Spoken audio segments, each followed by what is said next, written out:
Happy international elders day. जितने भी हमारे बड़े बुजुर्ग हैं सबको मेरी तरफ से नमस्ते। आपके अच्छे स्वास्थ्य की कामना करती हूँ। दोस्तों, मैं चंदा राव आज आपके लिए एक ऐसी कहानी लेकर आई हूँ जो आपको फिर से सोचने पर मजबूर कर देगी, अपने संस्कारों को भी और आपके रवैये को भी। कहानी है एक बेहया माँ की। एक माँ जो अपने पति को बहुत सालों पहले खो चुकी थी, लेकिन फिर भी जैसे-तैसे उन्होंने अपने बच्चों को बड़ा किया था, एक लाडला बेटा। और बेटे की शादी हो गई तो कुछ टाइम बाद एक पोता मिला। अचानक से दादी अपने पुराने ख़्यालों में खोई हुई थी कि आवाज़ आई कि माँ, आज हम बाहर जा रहे हैं, ज़रा देर से लौटेंगे।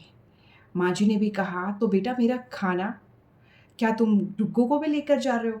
हाँ माँ, डुग्गू भी हमारे साथ जाएगा, एक पार्टी में जा रहे हैं।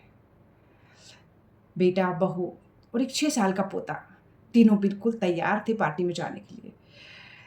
माँ ने फिर से कहा, बेटा मेरा शाम का खाना?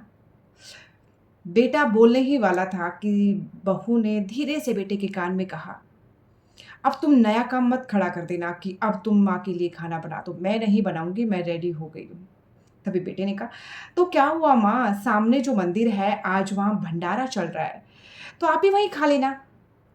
माँ ने ना कहा ना हाँ कहा, पैरों में चप्पलें डाली और निकल गई घर से बाहर।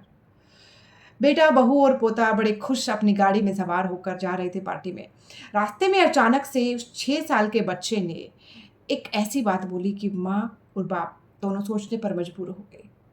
बेटा अचानक से कहता है, पापा मैं भी बड़ा होकर अपना घर मंदिर के सामने लूँगा। ये सुनकर उन्हें लगा बच्चा ऐसे ही बोल रहा है। माँ ने पूछा, ऐसा क्यों बोल रहे हो डुग्गू? ताकि माँ, जब मेरी शादी हो और हम पार्टी में जाएं तो आप भी खाना खाने मंदिर के भंडारे में चली जाएं। ये सुनकर दोनों चुप हो गए, एक दूसरे की तरफ देखने लगे। तभी अचानक से माँ जी के बेटे ने गाड़ी वापस घुमाई और अपने घर की तरफ चलने लगे कि यार हमने बहुत बड़ी गलती कर दी, अपनी माँ के साथ ये बर्ताव कर रहे हैं, क्यों ना हम अपनी माँ को साथ ही लेकर चलते। आज तक हमने कितना उनके साथ बुरा अन्याय किया है। बेटा आकर घर का दरवाज़ा खटखटाने वाला था, बेल दबाने वाला था कि अंदर से एक म्यूज़िक की आवाज़ आ रही थी। उसने दरवाजे पर कान लगाकर सुना कि अंदर बहुत तेज़ म्यूज़िक बज रहा है। बेटे ने बेल बजाई तो पड़ोस में रहने वाली मिसेस शारदा ने बड़ा-सा गाउन पहना हुआ था, हाथ में कोल्ड ड्रिंक का गिलास लिए दरवाज़ा खोला। अंदर का नज़ारा जो बेटे ने देखा, दोनों की आँखें फटी की फटी रह गई। बेटे और बहू को वापस आते देखकर दादी ने, उनकी माँ जी ने पूछा, बेटा तुम पार्टी नहीं गए? लगता है बहुत जल्दी आ गई, खाना खाकर नहीं आए। कहो तो तुम्हारा भी पिज़्ज़ा ऑर्डर कर दूँ? मैंने हमारा पिज़्ज़ा ऑर्डर किया है, 3 और कर देती हूँ। बेटे ने देखा कि पड़ोस में रहने वाले 2 अंकल और उनकी हम उम्र 3-4 और उनकी सहेलियाँ सभी जीन्स टॉप और बड़े-बड़े खूबसूरत से गाउन में, हाथों में कोल्ड ड्रिंक के गिलास लेकर तेज म्यूजिक पर डांस कर रही थी। बेटा जो एक बड़ा एहसान जताने की कोशिश कर रहा था कि मैं अपनी पार्टी छोड़कर वापस आया हूँ और तुम यहाँ पर एन्जॉय कर रही हो, बड़ी ही बेशर्मी से उन्होंने अपनी माँ को बोला, माँ कितने बेशर्म हो तुम। मैं पार्टी छोड़कर तुम्हें वापस लेने आया हूँ।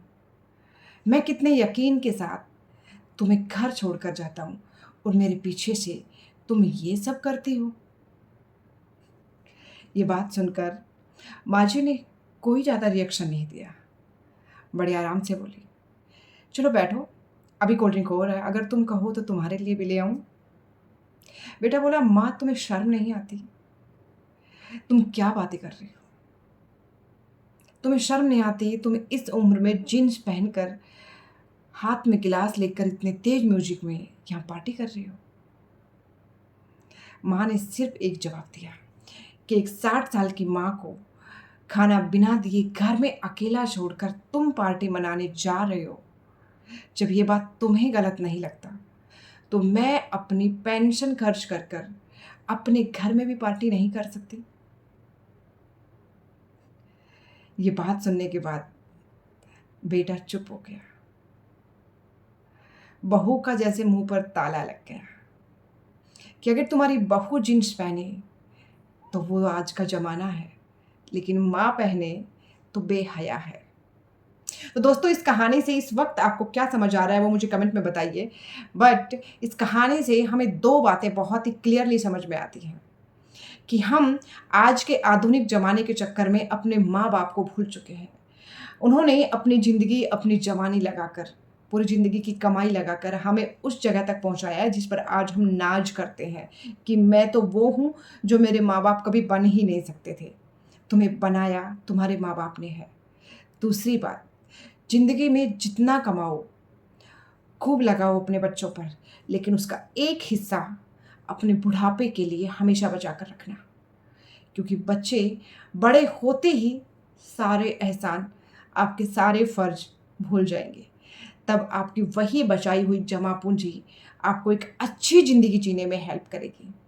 पार्टी करना जब बेटा और बहू के लिए गलत नहीं है, तो माँ के लिए भी नहीं है।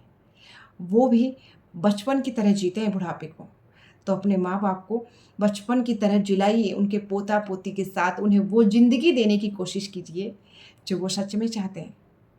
बाकी आप कुछ भी कीजिए दुनिया में, चाहे कोई पुण्य कीजिए, मत कीजिए, किसी का भला कीजिए, बुरा कीजिए, लेकिन अपने माँ-बाप का दिल कभी मत दुखाना। आज इस एल्डर्स डे पर मैं आप सबसे एक छोटी-सी रिक्वेस्ट चाहती हूँ कि आगे से किसी के माँ-बाप किसी वृद्धाश्रम में ना जाएँ। किसी के माँ-बाप उनके बच्चों की करोड़ों की संपत्ति होने के बावजूद भी सड़कों पर दर-दर की ठोकरें खाते ना घूमें। ये कहानी बिल्कुल सच है, जो मैंने आपको सुनाई है। कल फिर से लेकर आऊँगी एक ऐसी ही कहानी, और उम्मीद करती हूँ इस वीडियो को आप लाइक भी करेंगे और शेयर भी। क्योंकि अब हम आधुनिकता की होड़ में इतने ज़्यादा डूब चुके हैं कि हम अपने संस्कारों को और अपनी जड़ों को भूल चुके हैं। तो ज़रूरत है दोबारा से याद दिलाने की कि आपकी शुरुआत कहाँ से हुई थी, और उनको सुखी रखे बगैर आपकी खुशी कभी पूरी नहीं हो सकती। नमस्ते, जय हिंद। खुश रहिए, अपने बड़ों के साथ रहिए।